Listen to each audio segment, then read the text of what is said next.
Of Manchester, there was a non-Muslim guy who was a butcher, and he saw that everybody was going to the halal restaurants, halal beach shop. So he asked somebody, "What is this? Why are people not coming to me? Why are they going to this?" Very popular one. If I go to a halal restaurant, should I verify if the food is halal, hand cut, or is it fine to eat? Good question. There's two scenarios here. One, that you know that this place is not halal. Like they just put a sign up, even though you know that they don't. However you may know, then obviously you don't just close your eyes. I mean, if you know. If you don't know, we have husn dhan. In Islam, we expect good from people. So if you don't know and they're Muslim and they say it's halal, we take their word for it. We don't doubt them. Even if you go to somebody's house and they invite you, you don't ask them, is it halal? As a Muslim, we assume good about somebody. Now this is husn dhan, I mean what we assume.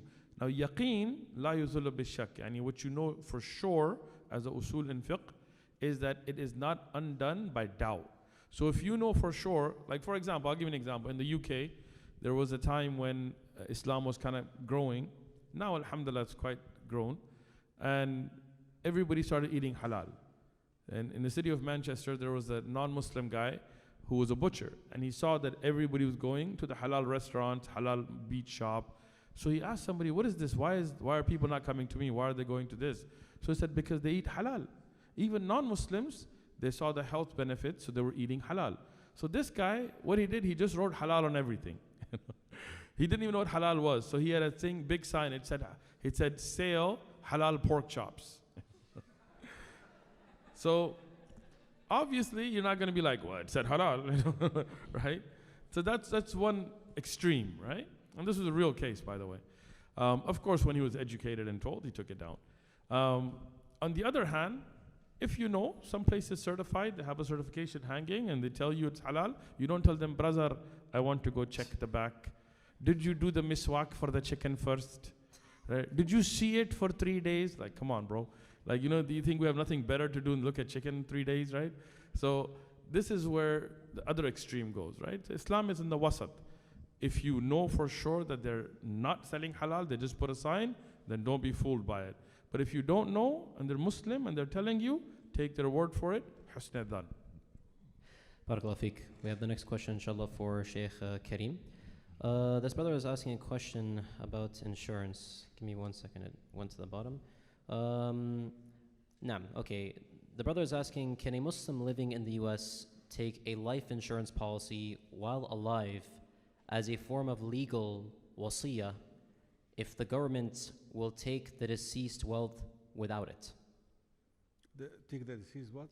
He said, one more time, I'll repeat the question. Can a Muslim living in the US take a life insurance policy while they are still alive as a form of a Islamic wasiyah if the government will take the deceased, the wealth of the deceased without it?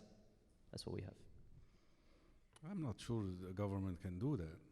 Yeah, but let's just, broaden the subject. In principle, insurance is haram. You have to believe that. Why? Because it falls into a category of business transaction which the Prophet ﷺ called it bay'ul gharar.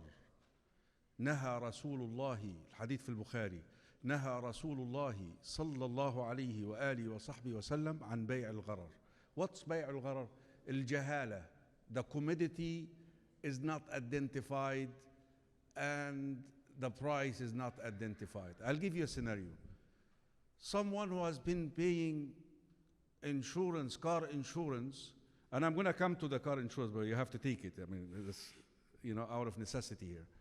But someone who's paying car insurance for 20 years, and he never had a car wreck, because he's a very disciplined driver, although he lives in Florida.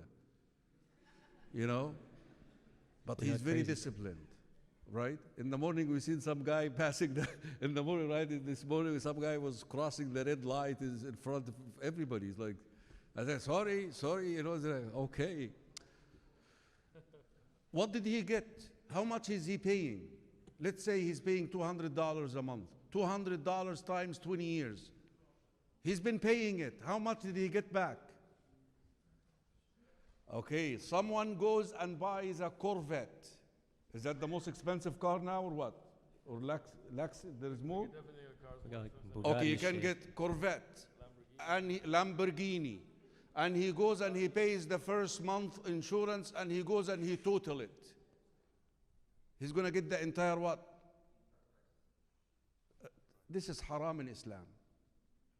This is jahala. That's why this business transaction is haram. Now we come to the necessity. When a cop stops you, a policeman stops you, what is the first thing that he asks you for? Driver's license and what? Proof of insurance. So it's a necessity. That means so you have to take that. But life insurance, give me a break. I mean, you're going to die anyways. What do you want the money for? Oh, you want to secure the future of your children? Ya akhi, Allah will take care of them. I'll share with you what Umar ibn Abdul Aziz said to the people when they said to him, look at the cousins of your children, how much they have and how much you're leaving them with. He said, if they are righteous, Allahu waliyyu salihin. Allah will be their wali. That's a verse in the Quran, Surah Al-A'raf. And if they are unrighteous, I'm not going to help them with my money. I'm not.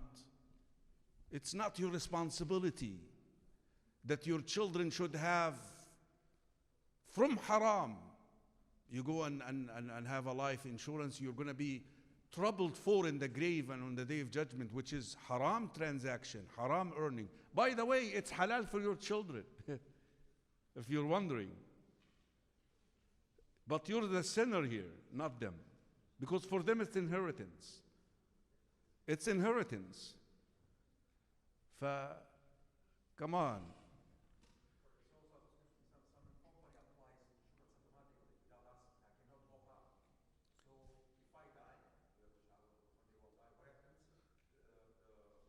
So you have no choice? Right.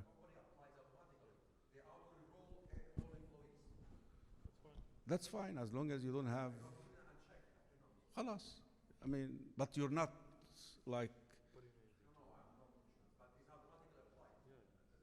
Khalas. As long as you're not contributing to it. Yeah, inshallah. Barakallah feekum. Jazakumullah. But just as a clarification, no state in the U.S. has such a law.